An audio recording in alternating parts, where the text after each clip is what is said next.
Bueno, muchas gracias. Gracias por la presencia de los invitados. Y yo diría también gracias al Consejo Directivo Central, en el sentido de que se trata de una iniciativa unánime, es cierto que la planteé yo, pero creo que es importante en este momento, donde hay debates profundos sobre el tema educativo y donde todo el mundo sabe que podemos tener diferencias, los integrantes del Consejo Directivo Central, que hay algunas políticas que compartimos plenamente y creo que ese es un buen mensaje en este momento. Son más de 6 décadas de una política de Estado que tiene el Uruguay respecto al genocidio armenio y nosotros como responsables del Consejo de la Administración Nacional de Educación Pública trasladamos al país y particularmente a los alumnos una visión de esta situación histórica y como todos sabemos se enseña historia para poder interpretar el presente y particularmente en estos casos para que estos hechos no se repitan en la historia de la humanidad. Lamentablemente a veces no logramos a través de la educación revertir situaciones difíciles, pero hacemos el esfuerzo y creo que esto es muy importante. Creo que este mensaje unánime del Consejo Directivo Central. El otro aspecto que yo quisiera señalar es que en el día de hoy, de acuerdo a nuestra resolución, los diferentes centros educativos dependientes de ANEP pueden realizar actividades vinculadas a esto. Pensamos, ahora lo conversábamos con el presidente, que esto es el puntapié inicial para poder trabajar mejor en los próximos años este tema, porque el objetivo más que la difusión pública esta que estamos haciendo, que es importante, es que se trabaje en cada ámbito educativo, en cada escuela, en cada escuela técnica, en cada liceo y también en la formación docente del país el tema. Así que me resta agradecer y sobre todo destacar la actitud unánime del Consejo Directivo Central. Muchas gracias. Muy bien.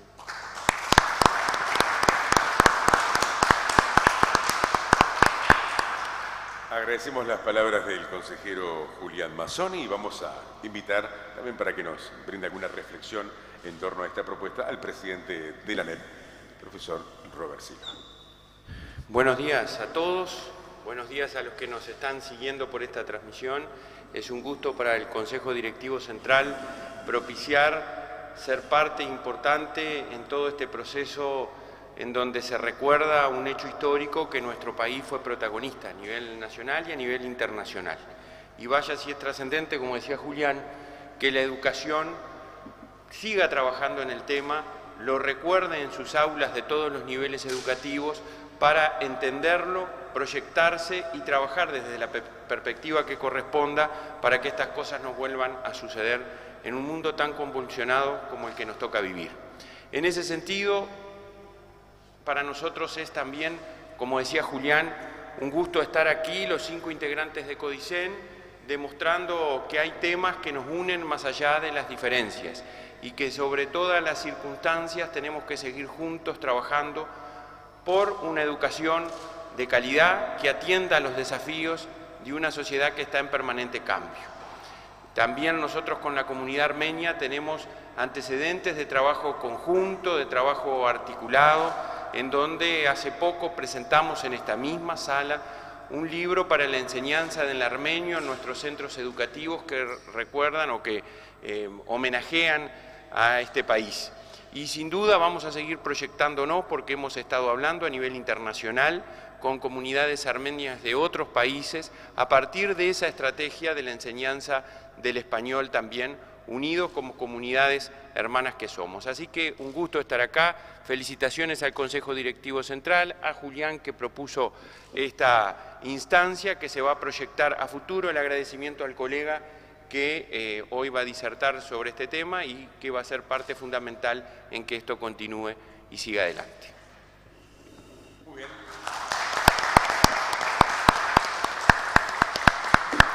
Agradecemos las palabras del presidente de la NEP, el profesor Robert Silva, por supuesto del profesor Julián Massoni. Los invitamos a pasar a la primera fila, aquí en el salón principal, por supuesto si desean continuar con la presentación. Yo quiero aprovechar también a agradecer al profesor Pablo Fusé, que llega en nombre del Consejo de Formación en Educación.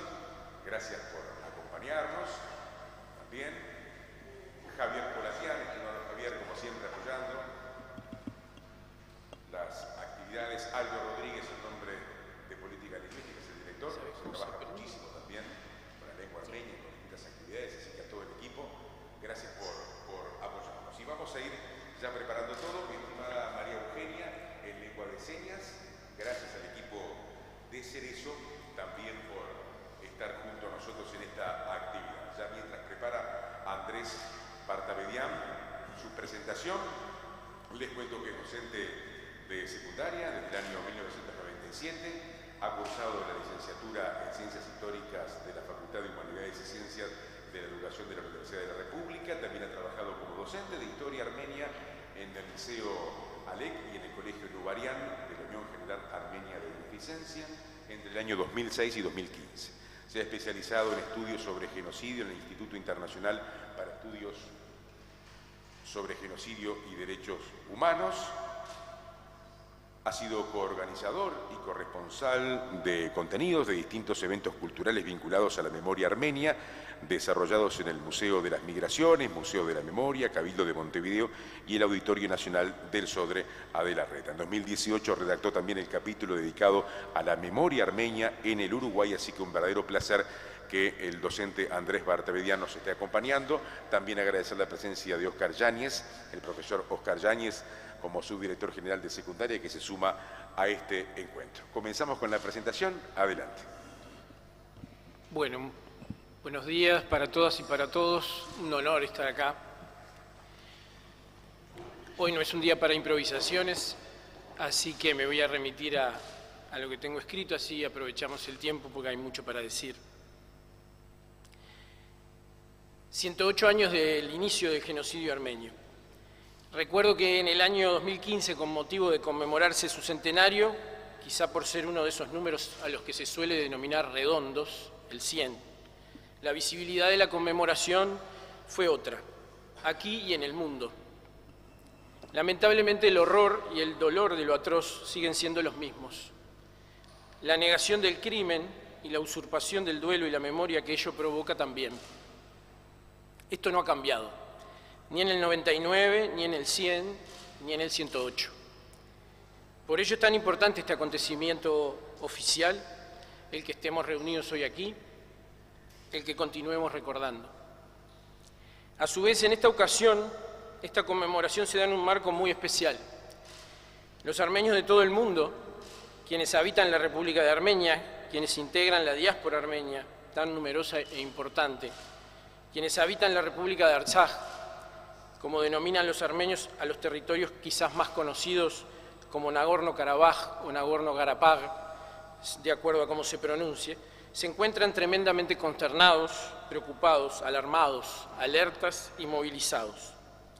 Es que luego de la guerra de 2020 entre la República de Artsaj, Armenia, y la República de Azerbaiyán, y del armisticio firmado entre las partes, el único corredor, la única franja de tierra, de carretera que conecta a esos territorios con el Estado armenio y el resto del mundo, está siendo bloqueada desde hace más de 4 meses por las fuerzas azeríes. Por lo que 120.000 personas se encuentran aisladas, sin poder recibir alimentos, medicamentos o ayuda de cualquier índole desde el exterior. Por lo tanto, el temor de una nueva catástrofe humanitaria, de la comisión de crímenes de lesa humanidad que se puedan sumar a los crímenes de guerra ya perpetrados por la República de Azerbaiyán, ha reabierto las heridas de la población de origen armenio en todo el mundo. Un temor, por otra parte, fundado en los discursos xenófobos de los líderes, tanto de Azerbaiyán como de la República de Turquía, aliada incondicional de aquel país, fundado por el poder geopolítico estratégico de ambos estados y en la impunidad con la que pueden actuar en el concierto mundial, desconociendo incluso los pronunciamientos de distintos organismos internacionales. En esta oportunidad tomo la palabra en nombre de la Asociación de Profesores de Historia del Uruguay, a la que agradezco enormemente esta posibilidad.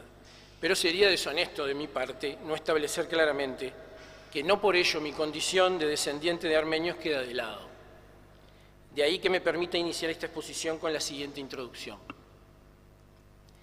Hoy vengo a hablar de hechos históricos, con lo que tiene de racionalidad la construcción de un relato de esa índole.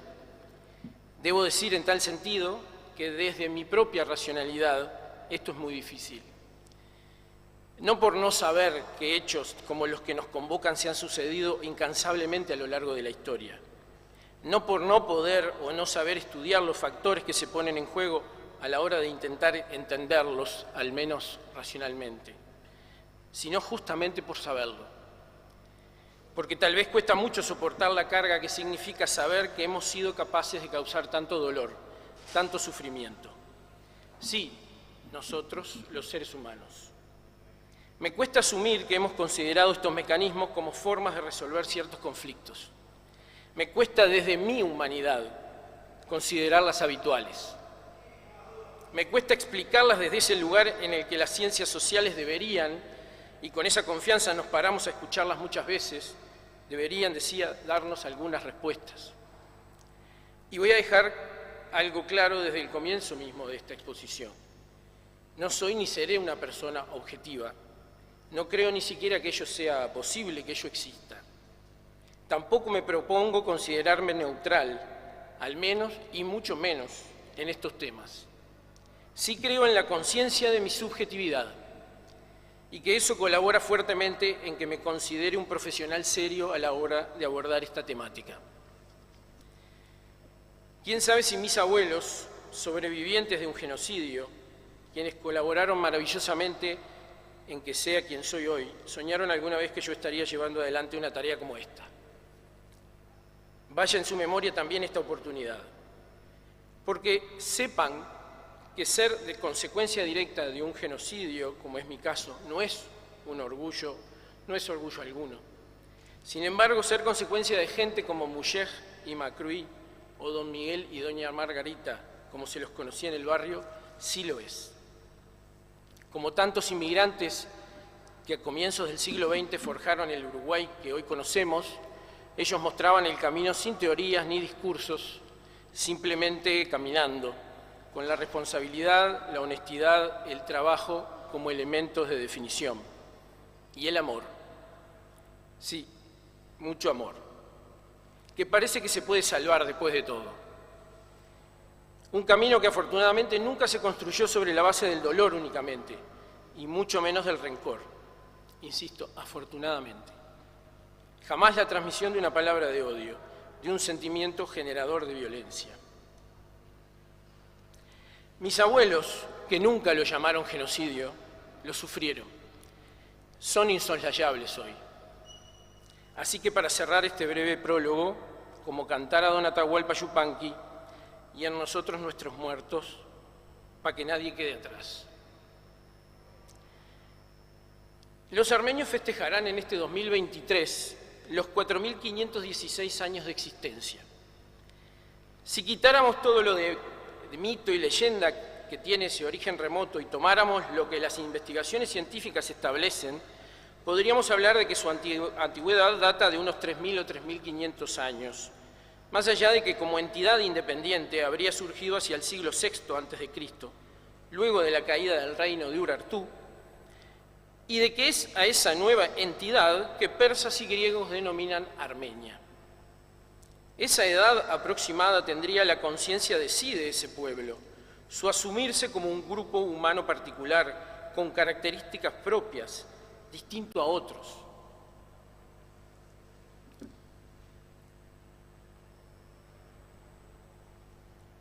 Desarrollada alrededor del lago Van, hoy ubicado en la Turquía sudoriental, y en el triángulo que formarían ese mismo lago Van, el lago Urmia, hoy en Irán, y el lago Sevan, en la actual República de Armenia, la civilización armenia se desarrolló con singularidades llamativas, algunas de las cuales perduran hasta hoy.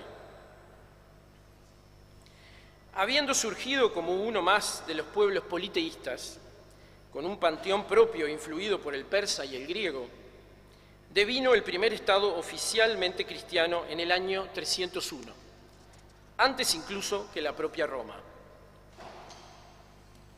Su iglesia se desarrolló como una iglesia independiente de Roma y Bizancio, ya desde el Concilio Ecuménico de Calcedonia en el 451, con una ruptura definitiva ya por el 491, por lo que su religión posee características propias y únicas: cristiana apostólica, separada de las iglesias católica, ortodoxa o evangélica. Esa iglesia como institución fue un factor aglutinante, faro de cultura y resistencia en los períodos en los que los armenios estuvieron sometidos a otros pueblos e imperios. Vale la pena aclarar aquí que la mayor parte de la historia armenia es una historia de dominación de sus territorios ancestrales y su gente por parte de diversos poderes, con diferentes períodos de duración. Es así que podemos hablar de dominación parta, persa, helena, romana, bizantina, árabe, turca seljúcida, mongola, otomana, bolchevique. Por lo tanto, también podemos hablar de embates zoroastristas, musulmanes y católicos a su religión, que sin embargo se las ingenió para permanecer y perdurar. Lo mismo ha sucedido con su idioma, también con características únicas, desde su oralidad hasta su escritura. Entre los años 404 y 406, uno de los monjes armenios más importantes le puso imagen a los sonidos armenios de siglos y creó su propio alfabeto. Creado originalmente para difundir el cristianismo en Armenia y con la Biblia, como era de esperarse, como su primera obra traducida, este factor identitario también ha sobrevivido al paso del tiempo y es otro de los elementos distintivos de su cultura. Por lo tanto, ese pasado común, con la geografía como factor decisivo en su devenir y avatares como nación, ese idioma y alfabeto propios y esa iglesia nacional tan particular, que llega incluso a alentar la resistencia violenta y hasta a tomar las armas ella misma contra diferentes dominadores, son factores de conformación identitaria trascendentes para ese grupo humano denominado armenios. Pero surgirá en nuestra época contemporánea un factor moderno de identidad, un rasgo que ha tomado, entre comillas, a la armenidad en su conjunto y en los últimos 100 años se ha transformado, al menos así se lo percibe por muchos, en el factor de identidad armenia en el mundo. Claro está, es el genocidio, el que lamentablemente muchas veces hace perder de vista toda la riqueza milenaria que posee la cultura armenia. Y cuando menciono el genocidio como un factor de identidad muy importante hoy entre los armenios, no solo lo refiero a partir del trauma colectivo que genera toda atrocidad de tal magnitud en los pueblos víctimas de ello, y su recordación permanente, necesariamente permanente, sino también a partir del reclamo centenario de justicia que de él se derivó y la lucha por su reconocimiento. Lucha que se ha dado tanto en el campo de la historia como en el de la memoria, que no ha quedado de lado aún, pero que continúa con mucha fuerza en el campo del derecho, sin dudas, pero sobre todo en el de la política, que es, lamentablemente digo yo, en el que muchas cuestiones trascendentes se definen, nunca en términos exclusivamente de justicia, sino que, y fundamentalmente, en términos de intereses.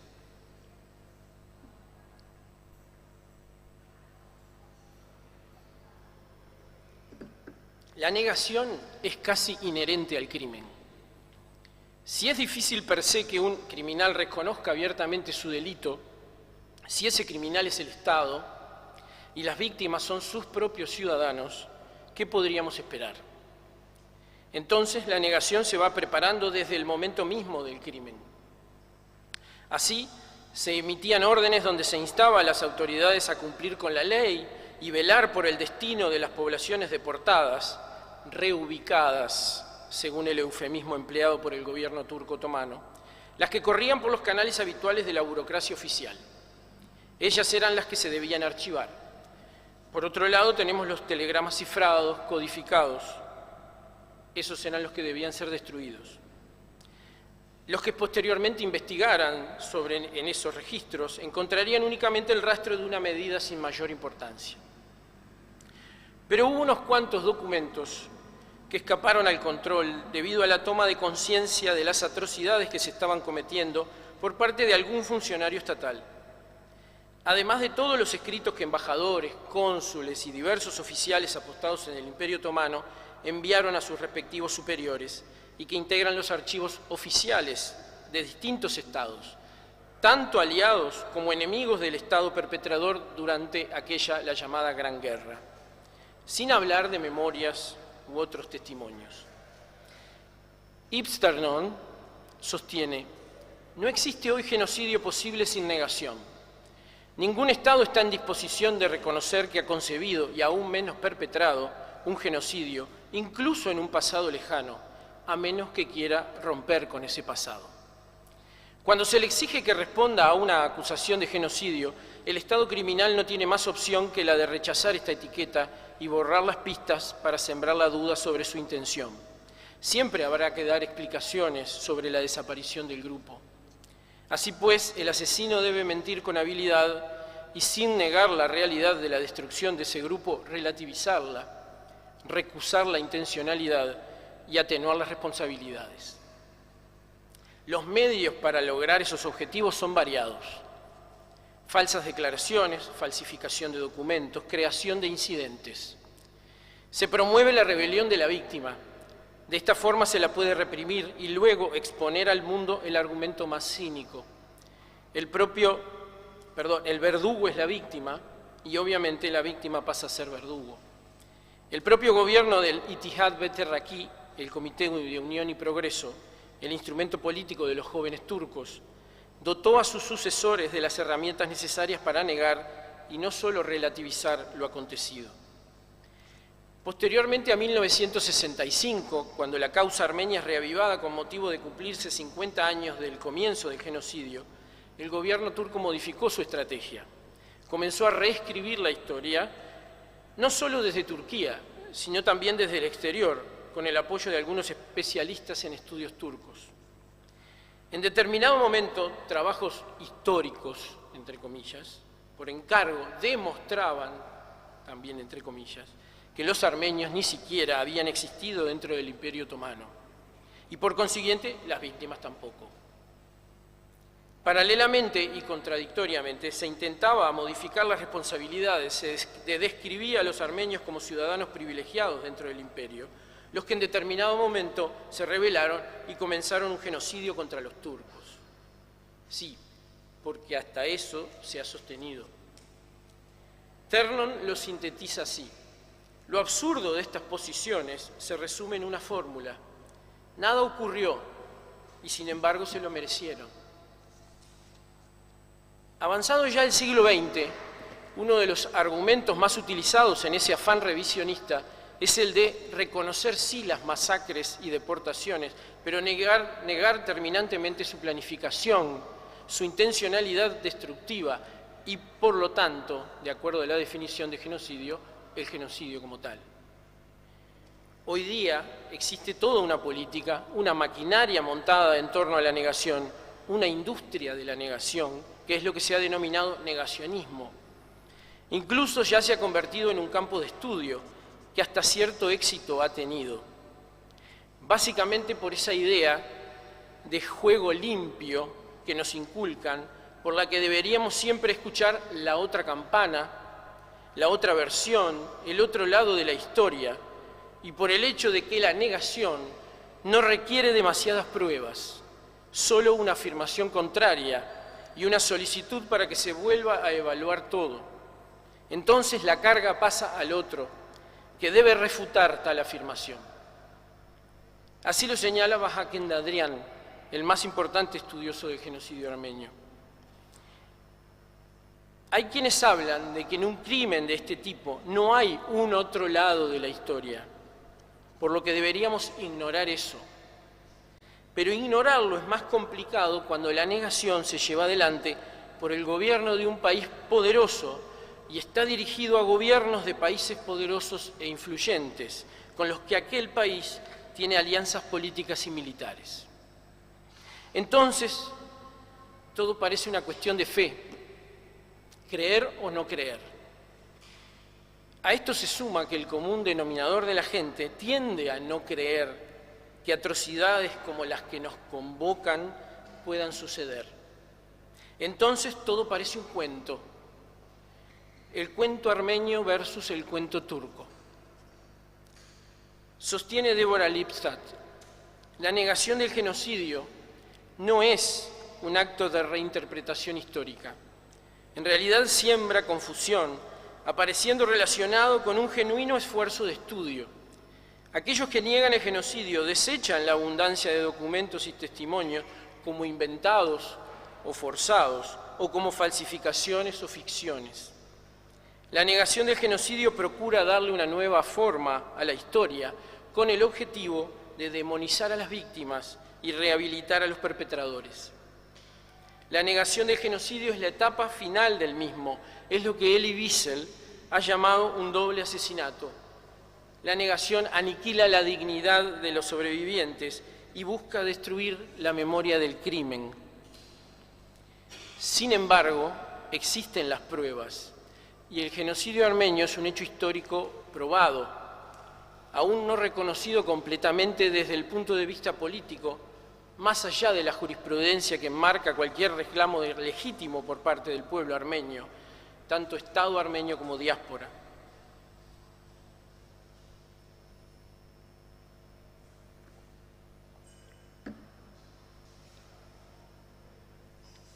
Pero volvamos atrás. A fines del siglo XIX y comienzos del XX, los territorios de la Armenia histórica, situados al sur del Cáucaso y del Mar Negro, al este de la meseta de Anatolia y al oeste del Mar Caspio, estaban divididos entre el Imperio Otomano, lo que se denominaba Armenia Occidental, mayoritariamente, y el Imperio Ruso, lo que se denominaba Armenia Oriental. Desde el siglo XI y XII, previo incluso a la llegada de los turcos otomanos a la zona, los armenios habitaban también la propia región de Anatolia, luego de que su residencia original fuera invadida por otros pueblos de origen turaño.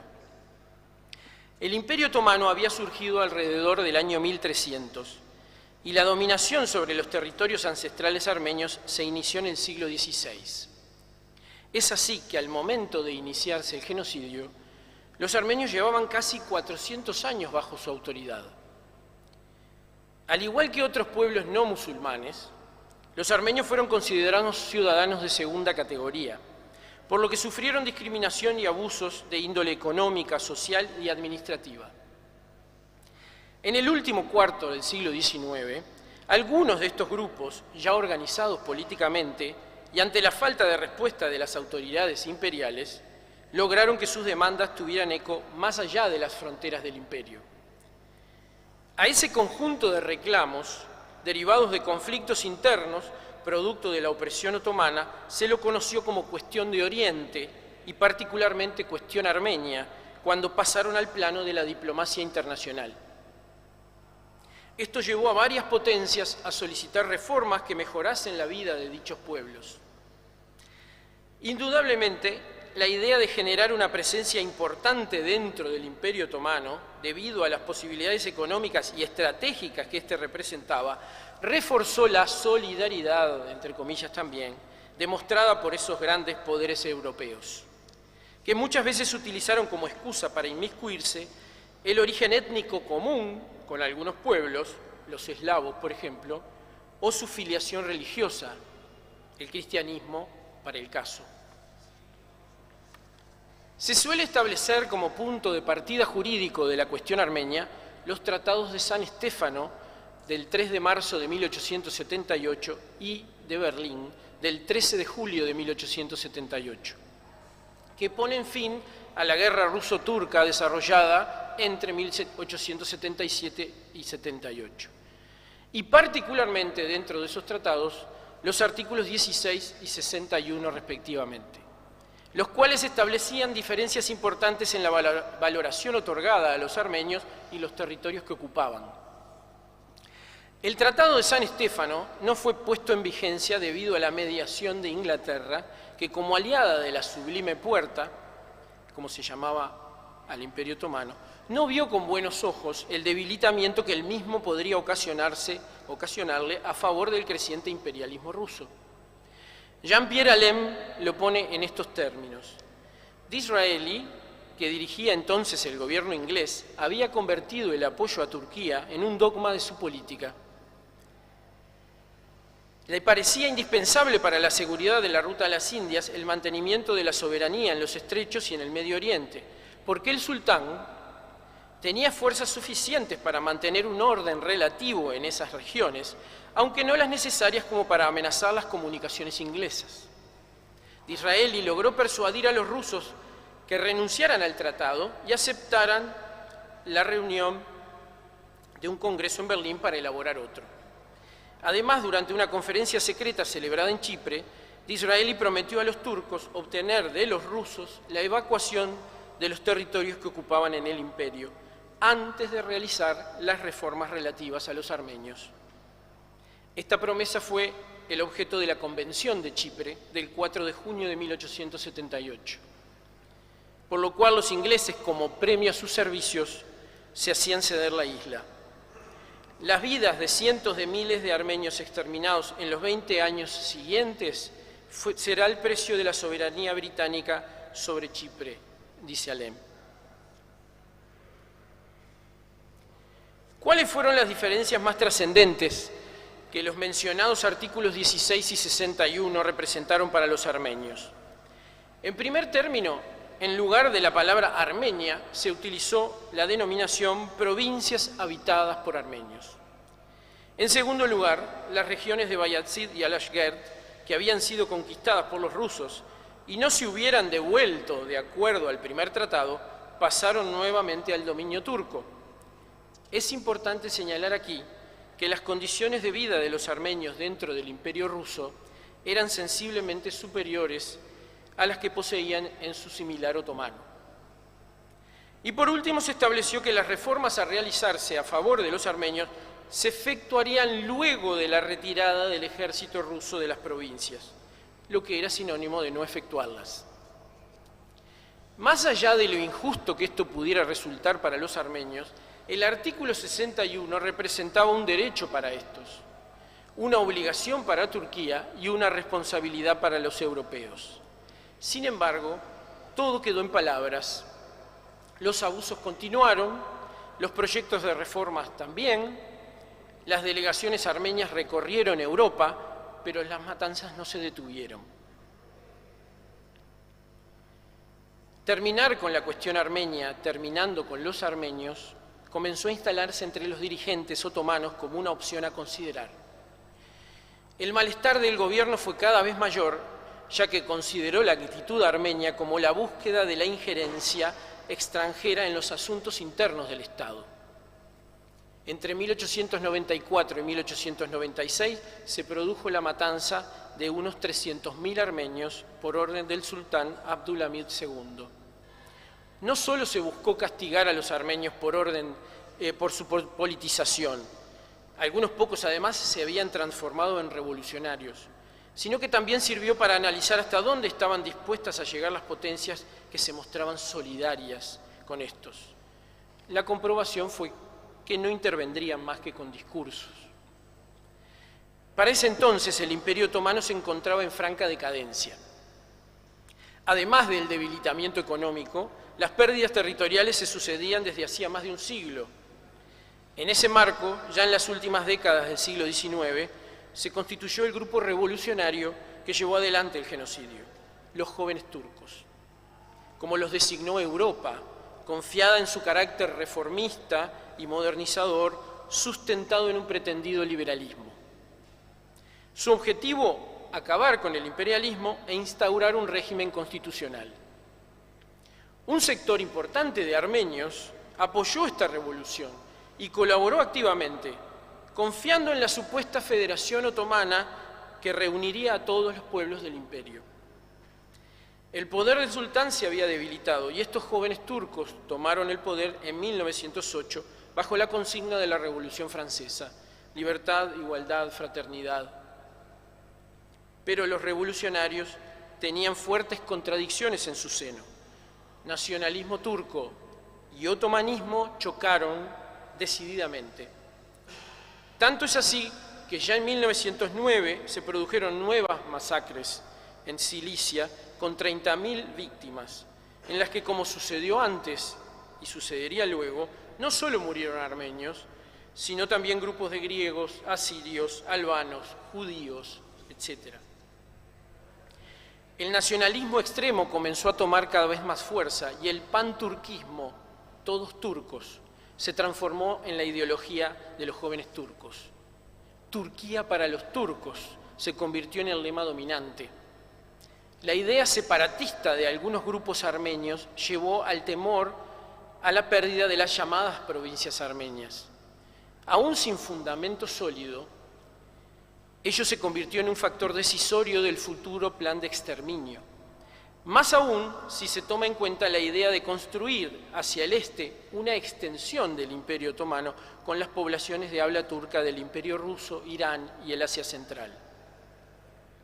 La derrota del Imperio Otomano en las guerras balcánicas de 1912 y 1913 a manos de la Liga de los Balcanes, Grecia, Montenegro, Bulgaria y Serbia, la violencia sufrida y la expulsión de sus hogares de miles y miles de musulmanes hicieron crecer la antipatía hacia los cristianos en general.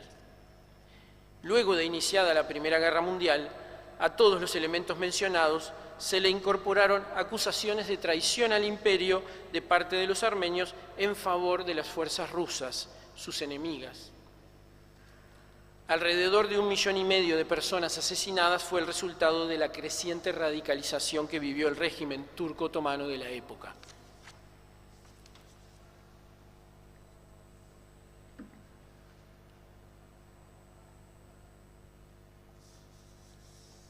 A partir del año 1915, el gobierno liderado especialmente por el ala radical del Partido Unión y Progreso, luego de un nuevo golpe de Estado dado en 1913 a la interna de su propia fuerza, llevó adelante la ejecución de un plan de exterminio de toda la población armenia que habitaba el Imperio Otomano.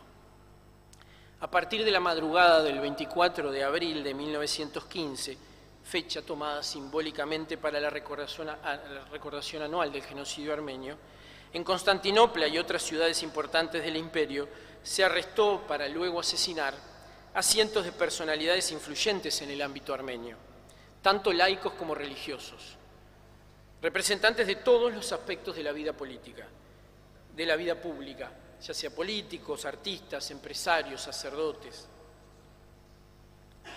La mayoría de los hombres armenios aptos físicamente, que habían sido enrolados en el ejército, fueron desarmados y derivados a trabajos forzosos como mano de obra.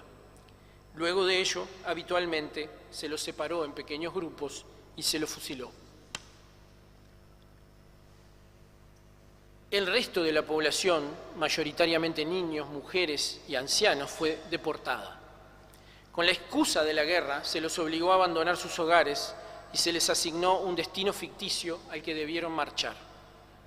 En general, simplemente se los condujo hacia los desiertos mesopotámicos en largas caravanas. Las víctimas que no fueron atacadas y asesinadas durante el trayecto murieron producto del calor, el frío, la inanición, la falta de higiene y de cuidados básicos. Una entidad paramilitar, la llamada Organización Especial, fue la encargada de llevar adelante el trabajo sucio: secuestro de mujeres y niños, torturas, violaciones, pillaje.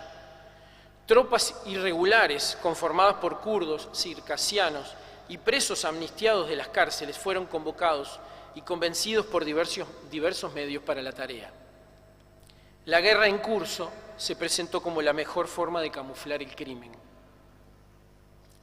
Sostiene Ternon: Para eludir la explicación sobre su delito, el criminal explota el oportunismo de una guerra con la que ahogar el estruendo, bajando el telón de acero de la censura y del cierre de fronteras. Camufla su crimen bajo el manto de una legalidad de excepción, estado de sitio, estado de urgencia, ley marcial. El genocidio es perpetrado con mayor comodidad en un clima de violencia, el cual hace casi natural la toma de decisión. Para el asesino, la guerra presenta la doble ventaja de levantar una cortina de humo ante la opinión pública internacional y camuflar su crimen como necesidad militar. Además, en un clima trágico donde la muerte es trivial, los comportamientos están menos reprimidos por la conciencia. El uso del término reubicación para llamar a las deportaciones, utilizado por algunos académicos, en general financiados por el Estado turco y los representantes de ese gobierno, no tiene sustento alguno. El desierto fue el único lugar preparado, entre comillas, para recibirlos, y la muerte fue cuestión de tiempo. Se informa por algunas fuentes, incluso turcas, que apenas el 10% llegaba a sus lugares de destino, y a partir de allí se continuaba buscando que cayeran exánimes. La explicación resultó muy sencilla. Los armenios murieron naturalmente. El gobierno no puede hacerse cargo, no puede impedir las inclemencias del tiempo en la región. De esta forma, además, las muertes no demandaron grandes erogaciones económicas por parte del Estado. En determinados lugares del trayecto se establecieron los denominados puntos de concentración, donde los prisioneros pasaban largas jornadas a la intemperie en terrenos alambrados. En estas condiciones, las epidemias eran el pan de todos los días: tifus, cólera, paludismo, etc. Uno de los informes que el señor Oscar Heiser, cónsul de los Estados Unidos en Trebisonda, envía al embajador de su país en Constantinopla, muestra claramente las condiciones en que se encontraban estos seres. Él dice: si se tratara simplemente de trasladarse desde aquí a otro lugar, ello sería soportable. Pero todos saben que los actuales sucesos solo los conducen a la muerte. El espectáculo de las caravanas provenientes de Erzurum y Erzincan, formadas por centenares de personas, disiparían las dudas que pudieran suscitarse respecto de lo afirmado. En varias oportunidades visité los campos, visité esos campamentos y conversé con algunos deportados. Resulta imposible imaginar espectáculo más miserable. Todos, casi sin excepción, harapientos, hambrientos, sucios y enfermos. Lo cual no es de extrañar, pues se encuentran viajando desde hace 2 semanas sin haber cambiado ni una sola vez sus ropas, sin poder lavarlas, desabrigados y carentes de alimento casi. El gobierno les suministró 1 o 2 veces raciones, pero en cantidad insuficiente. Los observé un día en ocasión de la comida. Ni siquiera los animales salvajes podrían mostrarse más voraces. Se precipitaban sobre los guardias que llevaban los víveres, y estos los rechazaban a mazazos, a consecuencia de lo cual muchos resultaban muertos. Apenas podía creerse en su condición humana al verlos. El estado de esta gente permite adivinar cuál ha sido la suerte de quienes han salido de aquí y la de aquellos que saldrán en el futuro. Hasta ahora no tienen noticias acerca de ellos, ni se tendrán, estoy seguro. El sistema adoptado parece ser el siguiente: se les expone en el camino al ataque de los kurdos para que estos ultimen sobre todo a los hombres e incidentalmente también a las mujeres. El conjunto de medidas adoptadas constituyen, a mi parecer, dice Heiser, la masacre mejor organizada y exitosa de este país. Y recalco la masacre mejor organizada y exitosa de este país, porque en ese momento no existía el término genocidio. Como sucede habitualmente, a la destrucción física y psíquica del pueblo víctima, acompañada del ataque a sus bases biológicas de reproducción como grupo, se le suma el avasallamiento de todas sus manifestaciones culturales. Es así que el arte armenio, su religión, idioma, arquitectura, fueron y siguen siendo aún hoy objeto del atropello genocida. Luego de finalizada la Primera Guerra Mundial, organizaciones humanitarias armenias y de diversos países se ocuparon de salvaguardar a los sobrevivientes. Decenas de orfanatos recibieron a los niños y adolescentes que lograron escapar a las deportaciones o que fueron recuperados en campañas de búsqueda de supervivientes entre familias turcas, kurdas o árabes de las regiones más afectadas por la política de exterminio o en algunos casos de conversión al Islam. Siria y el Líbano, parte del Imperio Otomano hasta ese momento, pero bajo mandato francés luego de 1918, fueron los lugares que más albergaron a estas instituciones. Allí se les enseñó a leer y escribir, idiomas en algunos casos, oficios, y hasta se llegó a la formación de parejas.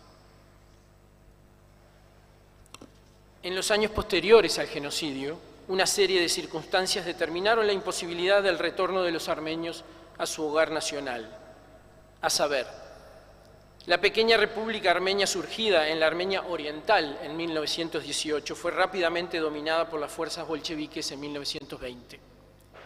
Las propiedades armenias en territorio otomano habían sido confiscadas y una nueva represión y persecución recayó sobre quienes intentaron el retorno a sus antiguos poblados. El nuevo líder turco, Mustafa Kemal, fundador de la República de Turquía, llevó adelante otra serie de matanzas hasta 1923. El Tratado de Sèvres de 1920, que reconocía la existencia de una Armenia con fronteras propias en territorio turco, nunca entró en vigencia. Y negociaciones de la nueva Turquía, tanto con la Unión Soviética como con las potencias occidentales, hicieron que se firmara un nuevo acuerdo, el Tratado de Lausana, que desconoció el de Sèvres y destruyó las esperanzas de recomposición de la vida armenia en sus territorios históricos. Todo ello generó una gran dispersión de armenios por todo el mundo, lo que devino en el desarrollo de una nueva diáspora. Ella ha sido una pieza clave del sostenimiento de la identidad armenia, junto con el trabajo de mantenimiento de la cultura que lograron realizar los habitantes de la ex Armenia soviética. Ese territorio obtuvo su independencia en 1991, convirtiéndose en la actual República de Armenia, un pequeño territorio de alrededor de 30.000 kilómetros cuadrados.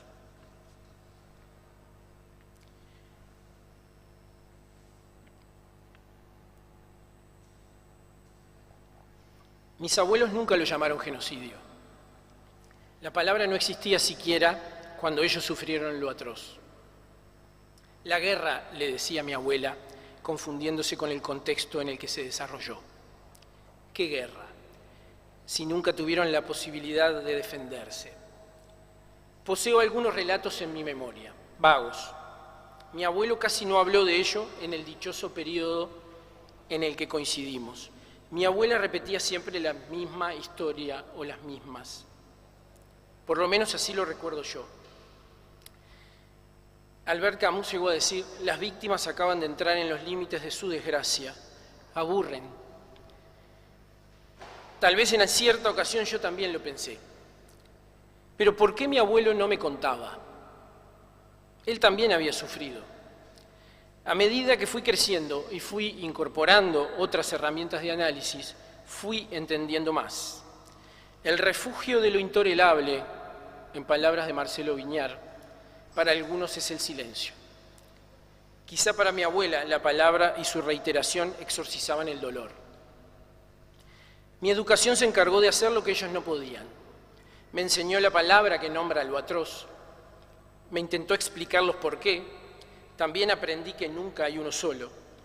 Me brindó la conmemoración como un lugar importante del recuerdo. Me dio fechas y nombres. 1,5 millones de seres humanos asesinados, caravanas interminables de personas hambrientas, sedientas y en harapos, madres ultrajadas que a su vez presenciaban cómo violaban, robaban o vendían a sus hijos e hijas, personas mutiladas, torturadas o asesinadas delante de sus familiares, gendarmes que arrojaban los bebés al cielo y los esperaban con sus bayonetas caladas, vejámenes de todo tipo a mujeres embarazadas. ¿Para qué seguir? Hoy día sé que el ser humano y los acontecimientos que provoca son muy complejos, que este sufrimiento terrible ha sido padecido por millones y millones de individuos a lo largo de la historia, que no todo lo terrible se denomina genocidio y que el siglo XX ha sido particularmente cruel al respecto. Los genocidios no han reparado en religiones.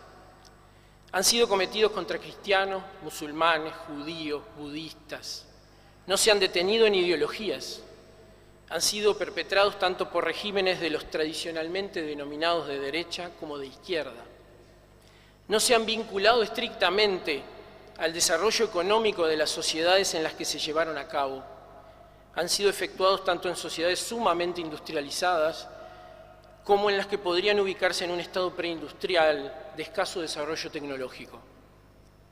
Los genocidios durante el siglo XX y lamentablemente durante lo que llevamos del siglo XXI, además han sido genocidios domésticos. El Estado ha atentado contra sus propios ciudadanos en lugar de brindarles la protección que sería dable esperar. Intento comprender por qué tanto odio, o simplemente frío y mero cálculo. Simplemente, ¿cuánto hay de ambos factores? ¿Dónde está el límite? ¿En qué lugar de la ecuación ubicar estos términos? ¿Cómo es humanamente posible llegar a lo atroz como forma de resolver ciertos conflictos? Leo, me informo, estudio, no deja de doler. Esto no me preocupa. Hannah Arendt ya lo estableció.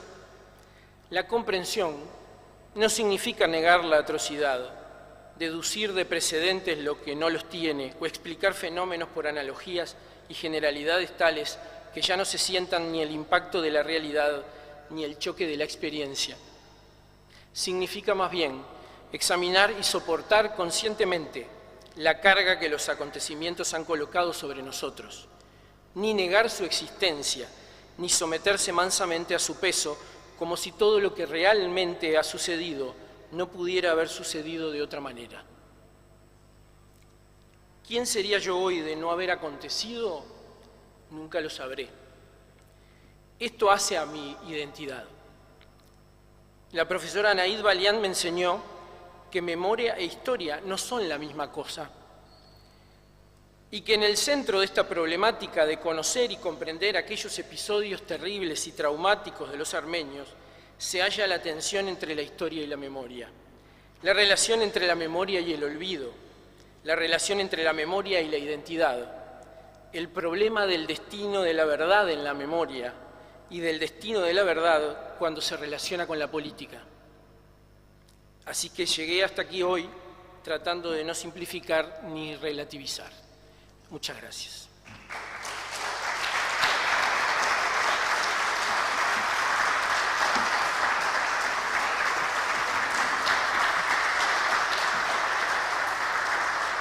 Muy bien, con ese caluroso aplauso le agradecemos al docente Andrés Vartabedian por acompañarnos con esta presentación, a quienes nos acompañaron aquí en forma presencial y también nuevamente el saludo para aquellos que siguieron esta transmisión a través del canal de YouTube de la ANEP. Muchas gracias.